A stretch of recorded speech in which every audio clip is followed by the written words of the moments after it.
Good day students. आज आम पढ़ा जेनेटिक्स। तो जेनेटिक्स आमर दुईटा भाग होती गोटे प्लांट रे गोटे अच्छे आमर हेरिटेड वेरिएशन आउ एनिमल स्टडी रे अच्छे आमर ह्यूमन जेनेटिक्स। तो आम एथरे प्रथमे किसी कॉन्सेप्ट जानिबा तापर ह्यूमन रो जेनेटिक्स विषय रे जूलॉजी रे पढ़िबा। तो प्रथमे प्लांट रो आमर जो फंडामेंटल एक्सपेरिमेंट करके सब मेंडेल करथिले तार रिगार्डिंग आम कहबा। तुम स्कूल लेवल रे भी से विषय किसी जानिथिबो। तो ये +2 लेवल रे आम तार आउ टिके इलाबोरेटिव स्टडी करबा। आम जेनेटिक्स विषय टिके भलसे जानिबा। तो ये आमर हेरिटेड वेरिएशन जिते सब प्रिंसिपल अच्छी आ प्रथम जो एक्सपेरिमेंट होता पायोनियर स्टडी होता से रिगार्डिंग आम किसी आलोचना करवा। ताले प्रथमे आमर आसला कौन ना हेरिडिटी। हेरिडिटी कौन पिले ना the transmission of characters from one generation two successive generation. तो मैंने गोटे वंशरू ता पर वंश को जो गुणटा ट्रांसफर होची ताको हमर कौन कहती ना हेरिडिटी बोली कहती। ताले वंशरू वंश गुण जीवाकू हमर कौन कहती हेरिडिटी कहती। ताले ये जो ट्रांसमिशन होची सेतबेले बहुत गुड़े जिनस सिमिलारिटी आसी थाए। ठीक अच्छे। तो सही टाइम रे जदि किसी डिसिमिलारिटी अच्छे किसी डिफरेन्स आसे से डिफरेन्सटा को आम भेरिएसन कहती। इन सिंपल पे कौन हो जिनस ना गोटे वंशरू आउ गोटे वंश को जो गुणटा ट्रांसफर होची ताको हेरिडिटी बोली कहते। किंतु भेरिएसन रे कौन हम ना से वंशरू आउ गोटे वंश को गुणटा जीव सत कि से जगह किसी स्मॉल डिफरेन्स आसो से स्मॉल डिफरेन्स को आम कौन कहती ना भेरिएसन कहती। ताले पिले जी प्रथमे आसूची सी है पेरेंट ता पाखरु जी आसीबो सी है ऑफस्प्रिंग। तमाने प्रथम जेनेरेशन जी सी है पेरेंट ता थ्रु जो नुआ जेनेरेशनटा तैयारी हम सी है ऑफस्प्रिंग। पर मुहूर्त से ऑफस्प्रिंग हो पेरेंट पुणी जी नुआ आसो सी पुणी ऑफस्प्रिंग हो। बर्तमान हेरिडिटी एंड वेरिएशन रो टोटाल स्टडीटा को आम कौन कहती ना जेनेटिक्स बोली कहती। तो जेनेटिक्स होची गोटे बायोलॉजिकल साइंस रे एभलिया गोटे ब्रांच जो ब्रांच की बोथ हेरिडिटी एंड वेरिएशन सहित डील करुची। तामाने जेनेटिक्स माने तमे किसी सिमिलारिटी बा किसी जो डिसिमिलारिटी अच्छी डिफरेन्स अच्छी गोटे वंशरू आ गोटे वंश को गुण गला बेले जहाँ कि तुम सब ऑब्जर्व करुच से रिगार्डिंग टोटाल स्टडीटा को आम जेनेटिक्स बोली कहती। ताले ये जो जेनेटिक्स बोली जो टर्मटा अच्छी ताको प्रथम थर पर किए से प्रपोज करते ना विलियम बेटसन केबे ना 1905 रे 1905 रे विलियम बेटसन जी जेनेटिक्स रो जो टर्मटा को कौन करते प्रपोज करते। तो आम जब देखा केमी आम जेनेटिक्स विषय में आइडिया आसला तो आम किसी एर्ली कनसेप्ट अच्छी बहुत आरंभ कनसेप्ट किसी अच्छी।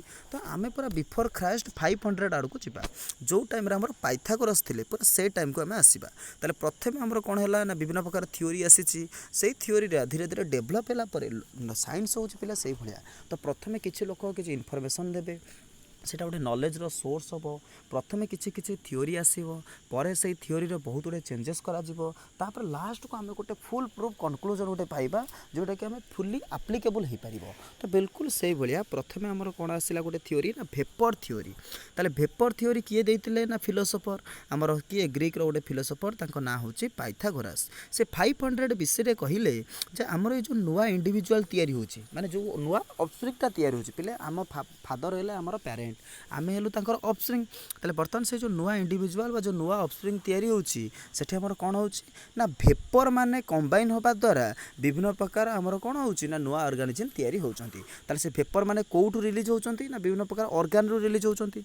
तो आमे इन सिंपल जदी बुझिबा तो से प्रथमे प्लांट रो एक्सपेरिमेंट ऊपर नै कि कर नथिले से प्रथमे देखुतले जे एनिमल मानक भितर सेक्सुअल रिप्रोडक्शन होयते। तो ह्यूमन रो केस जेंति मेल और फीमेल रो कोन होची इंटरकोर्स होची तापरे से मानकर गैमेट दीटा यूनियन होची सेक्सुअल रिप्रोडक्शन रे। तो पिले से माने तो से टाइम रे 500 बीसी माने बहुत एंशिएंट टाइम से टाइम रे एते जनरल आइडिया तांको पाखरे नाही सेक्सुअल रिप्रोडक्शन से कोन जानंतिनी से माने सिंपल इंटरकोर्स को जानउचंती बहुत गुडे एनिमल माने इंटरकोर्स करचंती से कथा देखुचंती प्लांट रे केमिति नुआ ऑर्गन गछ माने नुआ फ्लावर रो फ्रूट होची ए सब जिंस खाली देखुचंती कि केमिति होची इन डिटेल आइडिया तांको पाखरे नाही। तो से माने सेते बेले बहुत गुडे कोन हाइपोथेसिस बा थ्योरी किछि किछि देइथिले। ताले बर्तमान से टाइम रे पाइथागोरस कौन कहले ना दीटा डिफरेंट ऑर्गन। ताले डिफरेंट ऑर्गन कार कार ना गोटे मेल रो गोटे ऑर्गन फीमेल रो गोटे ऑर्गन। तो दी जण दीटा ऑर्गन रु माने दीटा ऑर्गेनिज्म को ऑर्गन है। ताले मेल रो गोटे ऑर्गन फीमेल रो गोटे ऑर्गन रु किछि भेपर बाहरिबो सेही भेपर दीटा जदी मिसी जिवे ताले गोटे नुआ ऑर्गेनिज्म तयारी हे जिवो। ତାପରେ ଯେଉଁଟାକି ଜଷ୍ଟ ଗୋଟେ ସିମ୍ପଲ୍ ଗୋଟେ ଆଇଡ଼ିଆ କିଛି ଦେଲେ। ତାଙ୍କର ପରେ ପରେ ସେଠୁ ଆଫ୍ଟର 150 ରୁ 200 ଇୟର୍ ପରେ ଆରିଷ୍ଟଟଲ ଆସିଲେ। ତ ଆରିଷ୍ଟଟଲ ଆସିଲେ ଯେତେବେଳେ ସେ ନର୍ମାଲି ହ୍ୟୁମାନ୍ ମାନଙ୍କୁ ଦେଖୁଛନ୍ତି, ତ ସେ ଜାଣିଛନ୍ତି ହ୍ୟୁମାନ୍ର ଆମର ଯେଉଁ ମେଲ୍ ଅର୍ଗାନ୍ ରହିଲା ସେଠୁ ଆମର ସିମେନ୍ ବି ବାହାରୁଛି, ଫିମେଲ୍ର ଅର୍ଗାନ୍ରୁ ବି ଆମର ସିମେନ୍ ବାହାରୁଛି। ତ ସେ ସେଥିପାଇଁ ଜଷ୍ଟ ଗୋଟେ ଜେନେରାଲ୍ ଆଇଡ଼ିଆ କ'ଣ କହିଲେ ନା ଯେଉଁ ନୂଆ ଅର୍ଗାନିଜିମ୍ଟା ତିଆରି ହେଉଛି ବା ଅଫସ୍ପ୍ରିଙ୍ଗଟା ତିଆରି ହେଉଛି ସେ ପ୍ରଥମେ ଏମ୍ବ୍ରିଓ ଅବସ୍ଥାରେ ଥିବ କି ନାହିଁ। ତ ସେ କହିଲେ ସେଇ ଯେଉଁ ଏମ୍ବ୍ରିଓଟା ତିଆରି ହେଉଛି ସେ ଏମ୍ବ୍ରିଓଟା କେମିତି ତିଆରି ହେଉଛି ନା ମେଲ୍ର ସିମେନ୍ ଆଉ ଫିମେଲ୍ର ସିମେନ୍ ମିଶିବା ଦ୍ୱାରା। ତାମାନେ ପ୍ରଥମେ ପାଇଥାଗୋରାସ୍ କହିଲେ ଯେ ଦୁଇଟା ଯାକ ଅର୍ଗାନିଜିମ୍ର ଭେପର ମିଶୁଛି, କିନ୍ତୁ ତାପରେ ଆରିଷ୍ଟଟଲ ଆସିକି କ'ଣ କହିଲେ ନା ମେଲ୍ର ବି ସିମେନ୍ ମିଶୁଛି, ଫିମେଲ୍ର ବି ସିମେନ୍। ତାହେଲେ ଜଣେ କହିଲେ ଭେପର ମିଶୁଛି, ଆଉ ଜଣେ କହିଲେ ସିମେନ୍ ମିଶୁଛି। ତାଙ୍କ ପରେ ପରେ ଆସିଲେ ଏଭି ଲିଓନକ୍। ଏଭି ଲିଓନକ୍କୁ ଭଲ ଭାବରେ ଜାଣିଥିବ, ସେ ହେଲେ ଫାଦର ଅଫ୍ ମାଇକ୍ରୋବାୟୋଲୋଜି। ସେ ଟାଇମ୍ରେ ସେ ଆମର ଟିକେ ଆଡ଼ଭାନ୍ସ ଭଲ ମ୍ୟାଗ୍ନିଫାଏଡ଼୍ ମାଇକ୍ରୋସ୍କୋପ୍ ଗୋଟେ ତିଆରି କରିଥିଲେ, ଯାହାଦ୍ୱାରା କି ପ୍ରଥମ ଥର ପାଇଁ ସେ ଲିଭିଂ ସେଲ୍ ବା ଆମର ମାଇକ୍ରୋବ୍ସ ଅଣୁଜୀବମାନଙ୍କୁ ବି ଦେଖିପାରିଥିଲେ। ତ ଏଭି ଲିଓନକ୍ ସେ ଟାଇମ୍ରେ କହିଲେ ହ୍ୟୁମାନ୍ର ଯେଉଁ ସିମେନ୍ ଅଛି ସେ ସିମେନ୍ ଭିତରେ ଗୋଟେ ସ୍ପର୍ମଟେ ଅଛି। ସେ ପ୍ରଥମ ଥର ପାଇଁ ଦେଖିଲେ ଯେ ସ୍ପର୍ମଟା ଗୋଟେ କ'ଣ ହେଇଛି, ଗୋଟେ ରାଉଣ୍ଡେଡ଼ ବଡ଼ିଟେ, ଗୋଟେ ରାଉଣ୍ଡେଡ଼ ହେଡ଼୍ଟେ ଅଛି, ତା ତଳକୁ ଟେଲ୍ ଅଛି, ଗୋଟେ ଲାଞ୍ଜ ଭଳିଆ ଅଛି, ଉପରେ ଗୋଟେ ଗୋଲିଆ ମୁଣ୍ଡଟେ ଅଛି। ତାହେଲେ ବର୍ତ୍ତମାନ ସେଇଭଳିଆ ଜିନିଷଟାକୁ ସେ ସ୍ପର୍ମ ବୋଲି ଜାଣିଲେ।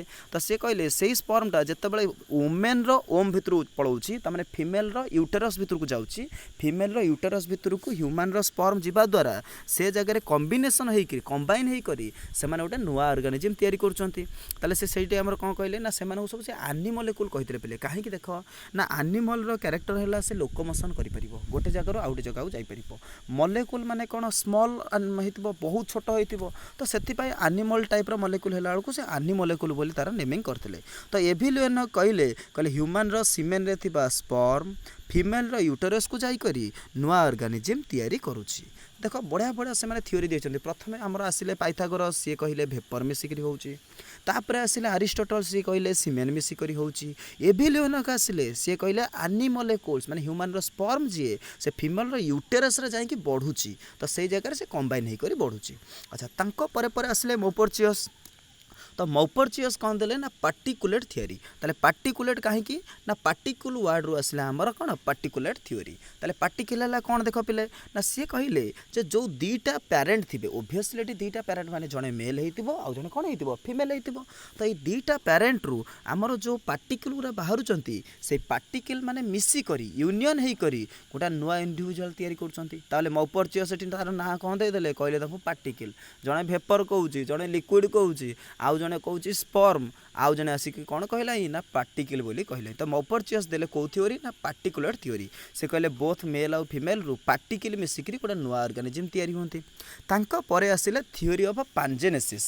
ପିଲେ ପାଞ୍ଜେନେସିସ୍ଟାକୁ କିଏ ଦେଲେ ନା ଚାର୍ଲସ୍ ଡାର୍ୱିନ୍। ସିଏ ଆମର ବି ହେଉଛନ୍ତି ଫାଦର ଅଫ୍ କ'ଣ ଇଭଲ୍ୟୁସନ୍। ତାହେଲେ ସିଏ ବଢ଼ିଆ ଲୋକ ଗୋଟେ। ସେମାନେ ସେ ଟାଇମ୍ରେ ବହୁତ ଗୁଡ଼େ ଆନିମଲ୍ ବିଷୟରେ ଜେନେରାଲ୍ କ୍ୟାରେକ୍ଟର ଗୁଡ଼ା ସବୁ ଯାକ ଦେଇଥିଲେ, ଯେ କି ଇଭଲ୍ୟୁସନ୍ କେମିତି ହେଉଛି କ'ଣ ହେଉଛି ସବୁ ରିଗାର୍ଡ଼ିଂ ସେ ଆଇଡ଼ିଆ ଗୋଟେ ଦେଇଥିଲେ।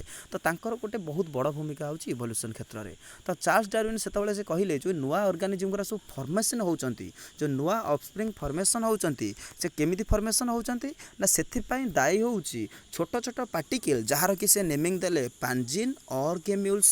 କାହିଁକି ପିଲେ ନା ଯେତେବେଳେ ମେଲ୍ର ଅର୍ଗାନ୍ରୁ ଗୋଟେ ଗ୍ୟାମେଟ୍ଟା ବାହାରୁଛି ତା ବଡ଼ିରୁ ବାହାରକୁ ଆସୁଛି, ତ ଗେମ୍ୟୁଲ୍ରେ ନର୍ମାଲି ସେମିତି ହେଇଥାଏ, ଗୋଟେ ଏନକ୍ଲୋଜିଂ ବଡ଼ିର ବାହାରକୁ ଯେତେବେଳେ ଯାଏ ସେଭଳିଆ ପାର୍ଟିକିଲ୍କୁ ଗେମ୍ୟୁଲ୍ ବୋଲି କହନ୍ତି। ମାନେ ଜଷ୍ଟ ଗ୍ରୀକ୍ ୱାର୍ଡ଼ରେ ତାଙ୍କ ହିସାବରେ ଆମେ ଯଦି ଯିବା, ତ ଯେତେବେଳେ ଗୋଟେ ଏନକ୍ଲୋଜିଂ ବଡ଼ି, ଗୋଟେ କ୍ଲୋଜ୍ଡ ବଡ଼ି ଭିତରୁ ଯେତେବେଳେ ଜଣେ ବାହାରକୁ ଯିବ ସେତେବେଳେ ଆମର ତାକୁ କ'ଣ କହନ୍ତି ନା ଗେମ୍ୟୁଲ୍ ବୋଲି କହନ୍ତି। ତ ଚାର୍ଲସ୍ ଡାର୍ୱିନ୍ କହିଲେ ଯେଉଁ ଦୁଇଟା ପାର୍ଟିକିଲ୍ ଆସିବ ଆମର ବୋଥ୍ ମେଲ୍ ଆଉ ଫିମେଲ୍ରୁ ପାଞ୍ଜିନ୍ ବା ଆମର ଗେମ୍ୟୁଲ୍ ଆସିବ, ଯେଉଁମାନେ କି ମିଶିକରି ଗୋଟେ ନୂଆ ଅଫସ୍ପ୍ରିଙ୍ଗର ଫର୍ମେସନ୍ କରାଇବେ। ତ ଯେହେତୁ ସେ ତାକୁ ପାଞ୍ଜିନ୍ କହିଥିଲେ ସେଥିପାଇଁ ତାଙ୍କର ନାଁ ହେଇଗଲା କ'ଣ ଥିଓରି ଅଫ୍ ପାଞ୍ଜେନେସିସ୍।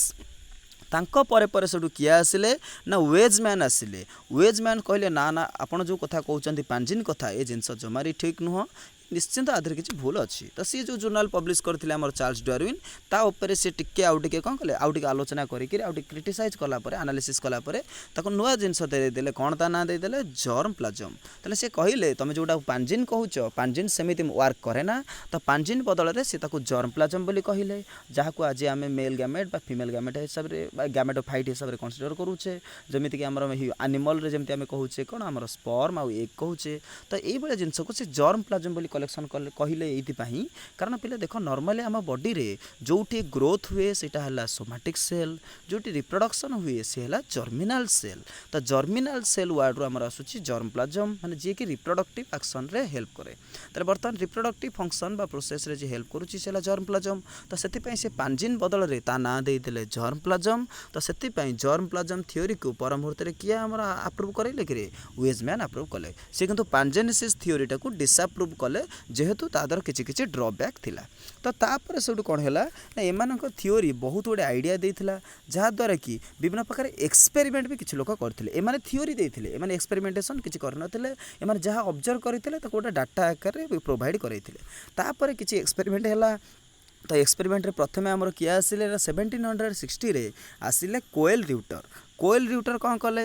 ना से टोबाको प्लांट पिले जोटा धुआं पत्र गछ देखि बीड़ी सिगरेट जो आमर होची तुम बीड़ी सिगरेट भी टाणी किसी पिला तो से बीड़ी पत्र रे बीड़ी भितर थिया पत्र जोटा अछि टोबाको से टोबाको आमर कौन कराला ना टोबाको प्लांट को एक्सपेरिमेंट पाई नेले सेठी दीटा प्लांट को जतबेले से कौन करेले ना सेल्फ पॉलिनेशन आउट होची क्रॉस पॉलिनेशन पिले गोटे प्लांट को यूज करिवो तार सिंगल फ्लावर किंबा दीटा फ्लावर को यूज कले ताको सेल्फ पॉलिनेशन कहती दीटा प्लांट रो दीटा अलग अलग फ्लावर माने गोटे प्लांट रो गोटे फ्लावर आउटे प्लांट रो आउटे फ्लावर को यूज कले ताको क्रॉस पॉलिनेशन बोली कहती पिले तो ये पॉलिनेशन ही आमर मेन मेथड थिला तो से कौन कले टोबाको प्लांट को पॉलिनेशन करेले पॉलिनेशन जो दीटा प्लांट विषय करेले देखिले धर कौन विभिन्न कैरेक्टर नहीं गोटे प्लांट रो गोटे प्रकार कैरेक्टर आउटे प्लांट रो आउटे प्रकार कैरेक्टर तो दीटा अलग अलग कैरेक्टर नहीं जो से कौन कले नुआ ऑफस्प्रिंग टे तैयारी कले से देखिले से कैरेक्टर जमारू मिक्सअप होनी माने नुआ कैरेक्टर किसी आसू नहीं तो जनरल कैरेक्टर जहाँ पेरेंटर कैरेक्टर थिला सेही कैरेक्टर शो कला कैरेक्टर कहीं भी मिक्सअप हेले नहीं तो कैरेक्टर मिक्सअप न होबाटा प्रथम थर पर कोएल रिउटर देखिले तापर सब किछि वर्ष पर 30 इयर्स पर आमर आसिले टीए नाइट सी सब कौन कले ना गार्डन पी पिले जोटा आम नॉर्मली मटर तरकारी जो खाऊचे है टिफिन रे खाइला बेले जो मटर तरकारी बरा मटर तरकारी जो खाऊचे से मटर सेटा होची गार्डन पी तो से गार्डन पी को लेकिन पुणे टीए नाइट प्रथम थर पर एक्सपेरिमेंट कले 1790 रे तो तापर पर किए आसिले आमर जॉन गॉस तो हाँ टीए नाइट आमर कौन करते पिले ना सी देखिले जो सब दीटा प्लांट को नहीं से क्रॉस करते सी आमर कौन करते ना ऑफस्प्रिंग रे विभिन्न प्रकार कैरेक्टर देखिते एमती कि पेरेंटाल कैरेक्टर भी किसी देखा जाता ऑफस्प्रिंग भी किसी कैरेक्टर जाता किंतु सी एक्सपेरिमेंट को एत फुल प्रूफ करनथिले कि डिटेल्ड आइडिया भी लोक दे नथिले खाली एतिक सी ऑब्जर्व करते जिते दीटा गार्डन पी प्लांट को से क्रॉस कले से पेरेंटाल कैरेक्टर ऑफस्प्रिंग कैरेक्टर ये सब कैरेक्टर से पाई पारथिले माने ऑप्शन माने हाइब्रिड कैरेक्टर किसी पाई पारथिले तापर आसले हमर जॉन गॉस 1822 रे जॉन गॉस कौन कले ना दीटा गार्डन पी प्लांट को जेतले क्रॉस करेले क्रॉस कला परे से गोटे प्रथम गोटे हाइब्रिड प्लांट पाइले पिले तो हाइब्रिड प्लांट को सेल्फ पॉलिनेट कले एबे तुमको कहली जदि सिंगल प्लांट इन्वॉल्व हो ताको सेल्फ पॉलिनेशन कहती तो बर्तमान हाइब्रिड प्लांटा जो प्रथमे से पाइले दीटा गार्डन पी रो दीटा प्लांट भाविनियो गोटे गछ होची टेंगा आ गोटे गछ होची गेडा टॉल आउटा हला ड्वार्फ तो दीटा प्लांट को नहीं करी से गोटे हाइब्रिड प्लांटा को पाइले पुणी से हाइब्रिड प्लांट को कौन करेले ना सेल्फ पॉलिनेशन करेले तो हाइब्रिड प्लांट को जो सेल्फ पॉलिनेशन करेले तो सेठी कौन है ना पेरेंटाल कैरेक्टर थिला ना तो से तार पर जेनेरेशन रे पेरेंटाल कैरेक्टर गुरा सब शो कला तापर लास्ट को आमर आसिले नौडिन आंकरी भितर भी आमर मेंडेल आसीथिले मेंडेल को तो एकाथरे इलाबोरेटिवली पढ़िबा खाली नौडिन रे आज एंड करदबा तो नौडिन आमर 1862 रे से कौन कले ना गार्डन पी प्लांट ऊपर एक्सपेरिमेंट कले तो जेतले गार्डन पी प्लांट ऊपर सी भी एक्सपेरिमेंट कले सी प्रथमे पाइले आमर कौन ना हाइब्रिड कैरेक्टर पाई गले आम एबे कथा होउतले डेंगा गछ और गेड़ा गछ को नेकी जेतले क्रॉस करिबा आम गोटे हाइब्रिड प्लांट पाइबा तो सेठी हाइब्रिड प्लांट जेतले पाइतिले से ताको सेल्फ पॉलिनेशन करी पेरेंटाल कैरेक्टर पाइतिले एठी भी ये सेमते हाइब्रिड प्लांट को जेतले हमर कोन कले सेल्फ पॉलिनेशन करी देखिले सेतले पेरेंटाल कैरेक्टर आसीची जे किंतु से कन्फर्म हो गले जे पेरेंटाल कैरेक्टर जो आसुची से माने परस्पर सहित मिक्स हो नाहंती त माने नॉर्मली तमे जदि टोटल एक्सपेरिमेंट को पिले देखिबो एठी हमर कोन हेची ना कोएल रेउटर टोबाको प्लांट को नेकी एक्सपेरिमेंट करचंती बाकी टीए नाइट जॉन गॉस और नौडिन एमाने समस्त गार्डन पी प्लांट को लेकिन एक्सपेरिमेंट करछंती समस्त गोटे जिनस कॉमन जिनस ऑब्जर्व कले जे जो सब कैरेक्टर हमर डेवलप होची से कैरेक्टर केबे भी परस्पर सहित मिक्स हुए नाही किंतु हाइब्रिड प्लांट निश्चिंत फॉर्मेशन होची किंतु हाइब्रिड प्लांट रे कैरेक्टर गुरा कोन करूछंती ना से माने प्रति जेनेरेशन रे चाहिले अलग अलग पेरेंटाल कैरेक्टर को शो करिवे ता माने से माने एकाठी रहउछंती सत किंतु कैरेक्टर संपूर्ण मिसी जाऊ नाहंती ए जिनस को से गोटे भल एक्सपेरिमेंटल किसी आइडिया देले तो यही आइडिया को बेसिस करी आम मेंडेल एक्सपेरिमेंटा फुल्ली प्रूफ है। थैंक यू पिले।